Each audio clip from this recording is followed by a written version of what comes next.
After a day full of drama, the White Sox took care of business and beat the Yankees 5-1. Is there a culture problem within the White Sox organization? Maybe the correct question with respect to Keynan Middleton is how big is the culture problem? Rick Hahn emerged from his lair to provide his input on what Middleton said, and Pedro Grifol explains how the team's foundation will be laid down moving forward. You are Locked On White Sox, your daily Chicago White Sox podcast, part of the Locked On Podcast Network, your team every day.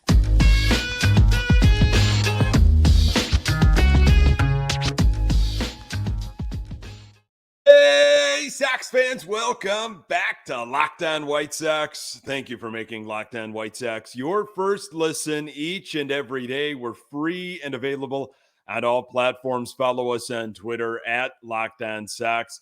Also, subscribe to our YouTube channel. Just search Locked On White Sox. Hey, I'm your host, Nick Morawski, a lifelong die-hard Chicago White Sox fan, recording this podcast just blocks from the ballpark in beautiful Bridgeport. You can find me on Twitter at Nick_GGTV. Locked On White Sox is part of the Locked On Podcast Network, your team every day.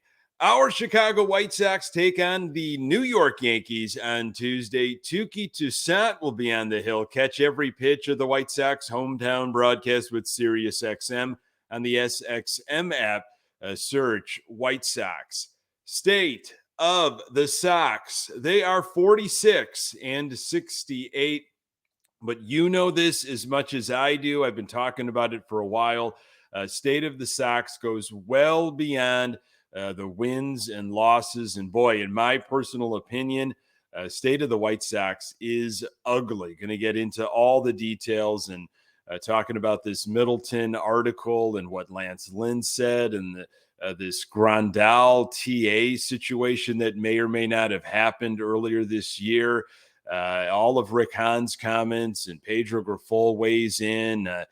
It was wild stuff on Monday, but there was still a game to go on the South Side, and Sox beat the Yankees 5-1. It's always nice to beat the Yankees, man. I think back to late 90s, mid to late 90s, early 2000s, going to Sox games, and it was just so many Yankee fans over there. I mean, Yankees were a powerhouse at that point. It was almost more Yankee fans than White Sox fans. It was sickening. And I'm sure there's still a ton of Yankee fans that come on out to 35th and Shields. It's a well-attended series. It always has been. Good to beat the Yankees. And the Sox did that 5-1. Dylan Cease, what a wild line from him, but not a shocker. Dylan Cease throws a ton of pitches. He's a strikeout pitcher. He nips at the corner when his wipeout stuff isn't working, and he's against a team that shows some discipline, or he just cannot hit his spots. It could be a rough outing. The odd thing is he had a no-hitter going into the sixth inning, despite the lack of control. He had just a ton of pitches on his arm, as he tends to do. I mean, sometimes it'll be like after 4 and he's into the 80s in terms of pitch count. So there was no way that he was going to be able to complete a no-hitter, but he did give up his lone hit with 1 out and a runner on, and was pulled in favor of Brent Honeywell. Who, you might say to yourself? Well, Brent Honeywell. He recently came over to the Sox, DFA'd, I believe, by the Padres, and the Sox added him to their roster recently. If you haven't been following the White Sox over the last couple of days, and I don't blame you, there were a couple of pitchers that came into the game on Monday that you might have said, who is that? I have no idea who that is. What is going on with the White Sox? And that is an understatement if you said that out loud, because that could go in a lot of different directions. Andrew Vaughn had one heck of a game on Monday. Outstanding play by Vaughn with the bases loaded to get out of the inning without any damage done. It was a close game. Vaughn throwing the leather. He also did it with his bat with a 2-run home run. tough with Garrett Cole on the mound. And it's not like the Sox really attacked Cole, but still to be able to get something off of him. I've watched many a game where Garrett Cole has just completely shoved against our White Sox, and we were lifeless at the plate. So it was good to see something there against him, and he went deep in the game too. I think he was well over 100 pitches. White Sox broke it open in the 8th inning, scoring 3 runs. Luis Robert Jr. with a 2-run double. He's now at 30 home runs, 30 doubles. Jason Benetti mentioned in the telecast that that 30-30 club, we haven't seen a White Sox outfielder enter that club since Jermaine Dye way back when. One of my favorites. I loved me some Jermaine Dye. I thought his career ended a little too soon. I think he could have continued to play. He was great out there in right field for the White Sox for a few years, more than a few, I guess. Dylan Cease's line on Monday, 5 1/3, 1 hit, 0 earned runs, 7 walks. Wow, 6 strikeouts. Again, long ago, and I guess it's a short career for Dylan Cease, so it's not like very long ago, but let's say last year, long ago, there's no way he'd have more walks than strikeouts. I just don't remember it. I mean, that strikeout number was always up there, and he limited his walks. I mean, he'll throw a lot of pitches, but I felt like his control last year was there. This year, a different story. 7 walks, only 6 strikeouts on Monday. Cease's ERA 4.42. He threw 105 pitches. And then after Cease, you had Honeywell and Ramsey. Again, if you haven't been paying attention what the White Sox have been doing with these transactions, you'd have no idea what's going on. Who are these guys? But the bullpen was stellar on Monday. Honeywell, then Ramsey, and then Shaw, who throws constantly. He's, Jimmy Biceps of 2023. And Shaw was able to take care of business when he came in. So good on the bullpen, minimized the damage and kept the Yankees fairly quiet. Sox offense, 5 runs, 6 hits. Sox only struck out 5 times on Monday, had a couple of walks. TA had 2 of those 5 strikeouts. Sox were 1 for 4 with runners in scoring position. Touki Toussaint will be on the hill on Tuesday. Speaking of Tim Anderson was suspended 6 games. We found that out on Monday. And Jose Ramirez for 3 games by Major League Baseball for throwing punches and touching off a lengthy wild brawl between the Sox and Guardians on Saturday night. MLB announced the discipline for Anderson and Ramirez on Monday, along with other suspensions and fines following one of baseball's ugliest fights in several years. Anderson and Ramirez were also fined an undisclosed amount. Both players are appealing. Anderson was handed the harsher penalty for instigating the fight as he and Ramirez faced off in the middle of the infield like boxers inside the ropes. Anderson connected with a couple of punches before Ramirez dropped him with a blow to the face. Also, Cleveland manager Terry Francona, Guardians closer Emmanuel Clase, and third base coach Mike Sarbaugh have been suspended 1 game each. Sox manager Pedro Grifol was also suspended for 1 game. He served that on Monday with Montoya acting as manager. In addition, Sox pitcher Michael Kopech and Guardians rookie Gabriel Arias have been fined an undisclosed amount for their actions. So, a few stories came out about the White Sox since the last episode I recorded, and I'm sure it is not going to be the last time. It's unfortunate to hear this kind of stuff about the team you love and the team you root for, and you have so much history and passion. Speaking for myself, but I know I include you, diehards listening and watching this podcast on a regular basis. But I just can't say that I'm shocked. I feel like we've been hearing this kind of stuff for several years. And the way this season has gone, the lifelessness, the scratching your head of what is happening here. This team should have the talent. They should be at the top of the AL Central. Everything was supposed to change this offseason and moving forward. something is going on. Something is off. So these stories that emerged on Monday, I feel like, you got to put some stock in it. You got to put some weight into these. And honestly, for me, I hope these stories continue to come out. I hope there are more players, former White Sox players, that continue to talk up about what has been going on with this culture. I mean, whatever it takes to change this dysfunctional organization, keep the stories coming, and I get it. It's going to be painful, but the reality is the reality. There is some serious rot. And look, changing a manager, coaching staff, even players is not even close to being enough. It starts at the top, and that is where you need to start when it comes to change. Middleton might have been, a little bitter and wanted to take some jabs at his former team, but he's really, he's not the first former White Sox player to speak up about culture. More on that in a moment. Today's episode is brought to you by BetterHelp. Sometimes in life, we're faced with tough choices, and the path forward isn't always clear. Whether you're dealing with decisions around career, relationships, or anything else, therapy helps you stay connected to what you really want while you navigate life, so you can move forward with confidence and excitement. Trusting yourself to make decisions that align with your values is like anything.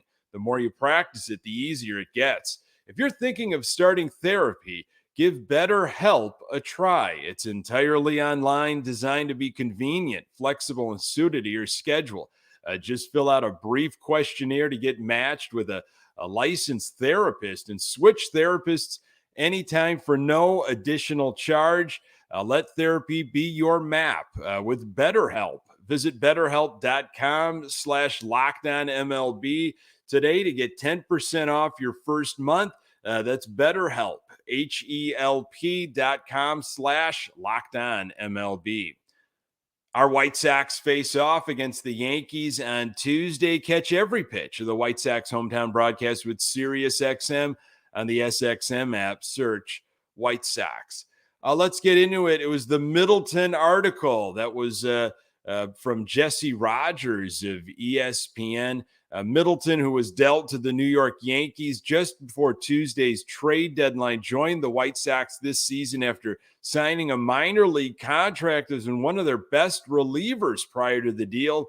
Despite hopes to contend this season, the White Sox 46-68 under first-year manager Pedro Grifol, whom the team brought in after La Russa's resignation.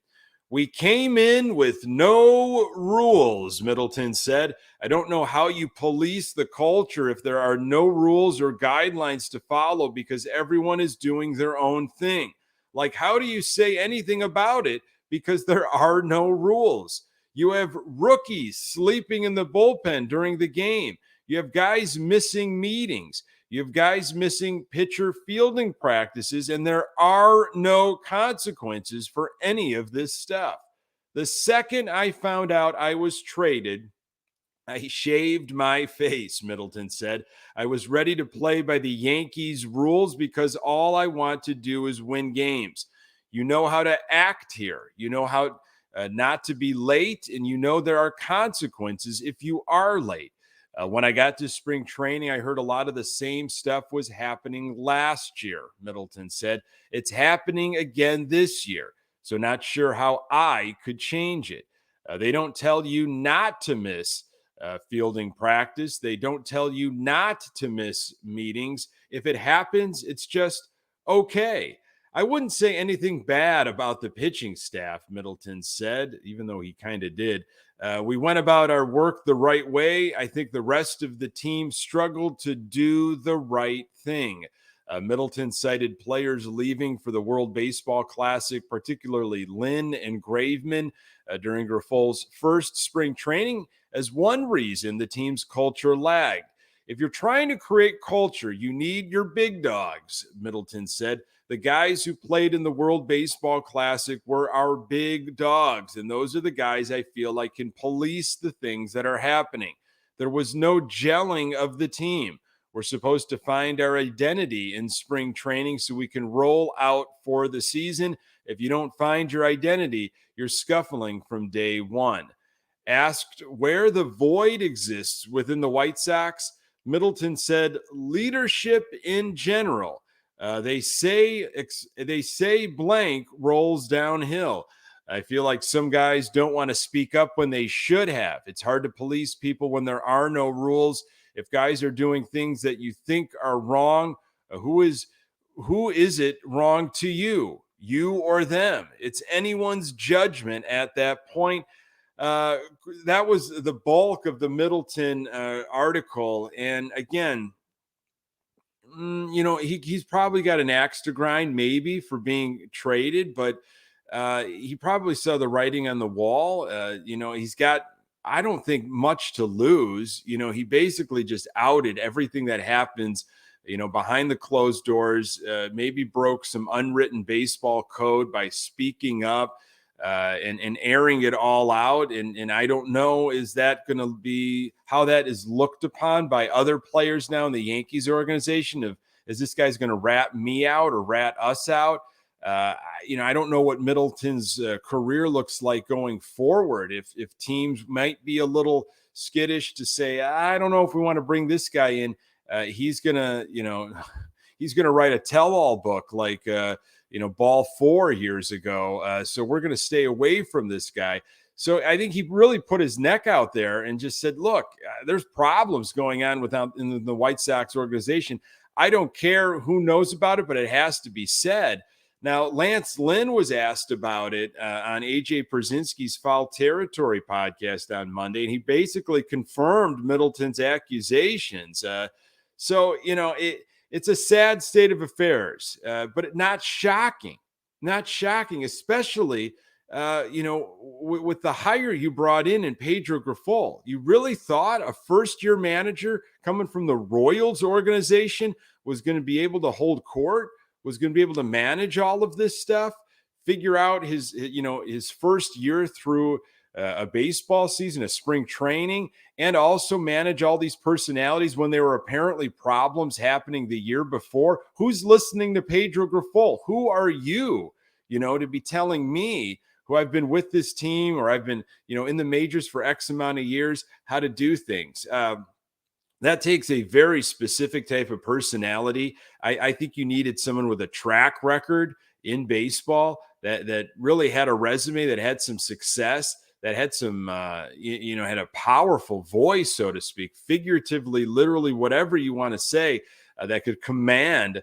how things are supposed to be done, the coaching staff as well, but also players. Like, why are you not doing the right thing? Why are you waiting for somebody to call you out? Are you just trying to test the limits to see how far you can get before somebody says something to you? Like, I don't get why you're not doing things or trying to do things the right way from the get-go in spring training to get this season off on the right foot. This was from Shane Reardon of the Score 670. A little anecdote that he shared. White Sox catcher Yasmani Grandal was involved in an altercation with shortstop Tim Anderson prior to a July game, one that Grandal hoped to skip prior to the All-Star break. The incident occurred on Sunday, July 9th, prior to the White Sox game with the Cardinals in Chicago, as multiple sources told Parkins and Spiegel executive producer Shane Reardon. When Grandal found out he was not in the lineup, he planned to leave prior to the game, according to Reardon. Anderson took exception to his teammate planning to skip a game and confronted Grandal. Tim Anderson says, well, F you, F that. And if he wants to get out of here now, I'll pay for his flight and bring him there myself, Reardon said. Grandal then approached Anderson and slapped him, starting a fight between the two teammates that was ultimately separated. Grandal appeared that game as a pinch hitter and struck out in his only action of the game. Anderson was 0 for 5. According to Vinny Duber of CHGO, Yasmani Grandal spoke to the media on Monday, saying he wanted to do so as a team veteran, so young guys didn't have to. Yaz said, "This is unreal. when responding to the report of his physical altercation with Tim Anderson. I think this is only the beginning. I think there's going to be more stuff coming out eventually. There is so much rot that is happening, and it's been, I think, going on for a long, long time. It all starts up at the top. It all starts with Jerry Reinsdorf allowing all of this to happen, allowing Kenny Williams, for example, and Rick Hahn to keep their jobs after so many years. For Rick Hahn to be able to do this yet again, a teardown and a rebuild. The accountability, there's none of it. I don't care what Kenny Williams said in that Sun-Times article back in April. There is zero accountability within the front office, within players. So much has to change, and I hope that it does. Both Rick Hahn and Pedro Grifol addressed Middleton's comments and discussed how the Sox will proceed moving forward. More on that in a moment. Today's episode is brought to you by eBay Motors. For a championship team, it's all about making sure every player is a perfect fit. It's the same when it comes to your vehicle. Every part needs to fit just right. So the next time you need parts and accessories, head to eBay Motors. With eBay Guaranteed Fit, you can be sure every part you need fits right the first time around. Just add your ride to My Garage and look for the green check to know the part will fit or your money back. Because just like in sports, confidence is the name of the game when you shop on eBay Motors. And with over 122 million parts to choose from, you'll be back in the game in no time. After all, it's easy to bring home a win when the right parts are guaranteed. Get the right parts, the right fit, and the right prices on ebaymotors.com. Let's ride. Guaranteed fit only available to U.S. customers. Eligible items only. Exclusions apply. Okay, let's talk about some culture. Let's talk about how Rick Hahn and Pedro Grifol responded. Hey, Rick Hahn spoke in front of the media. I'm not going to give him any extra credit for doing that. Again, if attendance equaled success, then Rick Hahn might have a different story. But he doesn't even show up regularly. So yeah, he spoke in front of the media. People have asked on social media, like why all the softball questions? Like, why do they let Hahn and Grifol, specifically Hahn, off the hook so easy? And my best guess is that these credentialed media members, they just do not want to make waves. Think about it. If you're starting to really go after Rick Hahn and really, give it to him with his just, lack of a success story, just the laughable resume he has had as of late. It's just ridiculous that he still has a job and you're going to go after him. Chances are the White Sox organization are not going to be too kind to you moving forward. You might not be quick to have a seat at the table, so to speak, as a media member. If you ask for, an opportunity to interview, have a one-on-one with a certain player because you're putting an op-ed piece together or something, an expose, they might not be quick to, return your email or phone call if you are going to be so confrontational. So, I think it's just, that's the way it goes. Media members, hey, they've got a job. They've got, it's an income. Obviously, it's like the way journalism is, the way the media is these days. They're lucky they have something with everything being slashed and cut. And we saw what happened with James Fegan with The Athletic. And I don't think it was a case because he was, going after Rick Hahn or anybody in a hard-hitting way. It's just, this is how it goes. If you're a journalist, if you're a beat writer, that's how newspapers are doing things. It's a sad state of affairs. So I'm just guessing here. I'm absolutely guessing, but that's just kind of my take. When why are they let off the hook? That could be one of the reasons why. But anyway, Hahn was asked a bunch of questions and he kind of dodged and ducked and did what he normally did. Grifol gave some interesting answers. This was Hahn here. The kind of culture we want to create is one that not only has accountability, but is people all pulling in the same direction, people that are willing to understand. We have players from different backgrounds, we have players with different needs, we have players with different strengths and some weaknesses, and that we're all trying to pull the same direction to get the best out of them all in terms of winning ball games. Anyone who tries to thwart that effort or makes it more about me than the team, meaning the individual as opposed to the team, doesn't fit what we're trying to do. And those are the types of players we prioritize in the draft. That's what we preach during player development. And that's what we will continue to focus on in player acquisition going forward.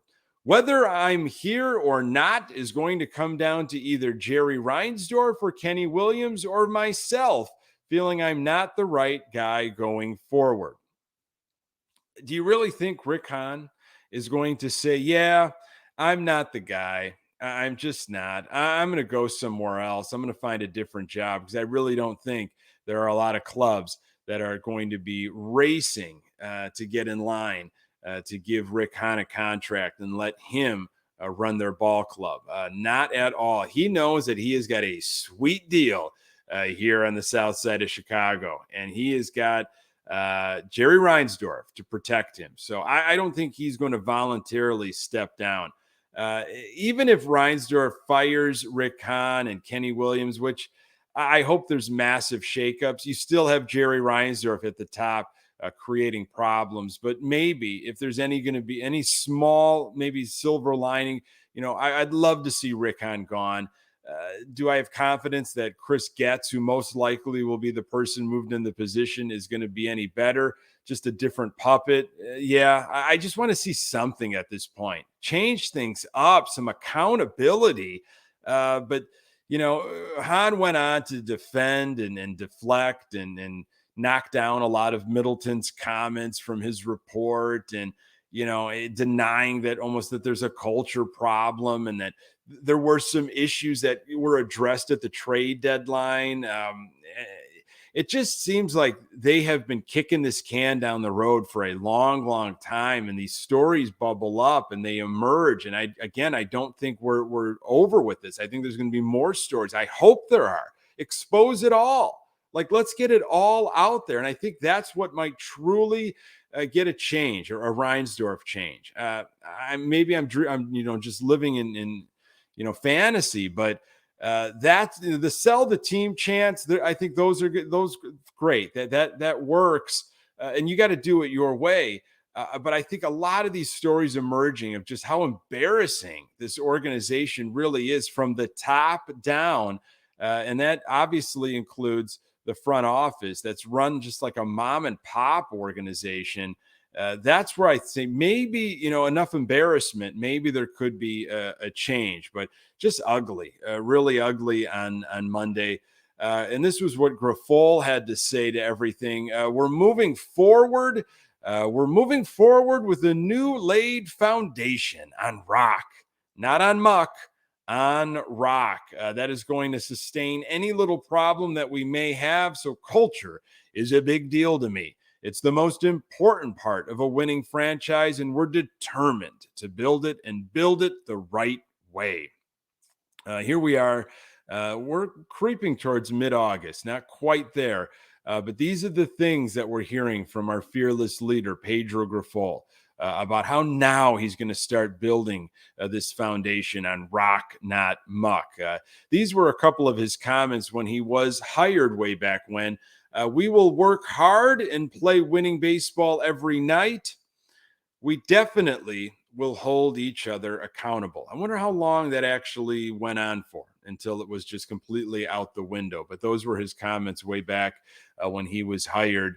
Look, I've got some passions, some interests outside of the White Sox. There are a few of them, but I am a history buff, U.S. history, World War II, beyond. Love the 60, 70, the Vietnam era, the Nixon administration. That's wild to me. Everything that was happening in America, in the world, especially years like 67, 68. And this reminds me a lot sometimes of like all the president's men, Woodward, Bernstein, Watergate.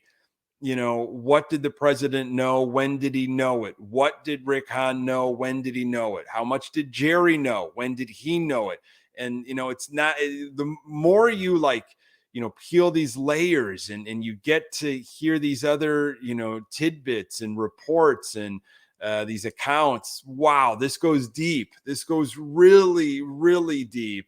And you just don't know sometimes. And these types of things kind of, remind me of that here we got another chat. We got another layer or chapter, however you want to call it, on Monday.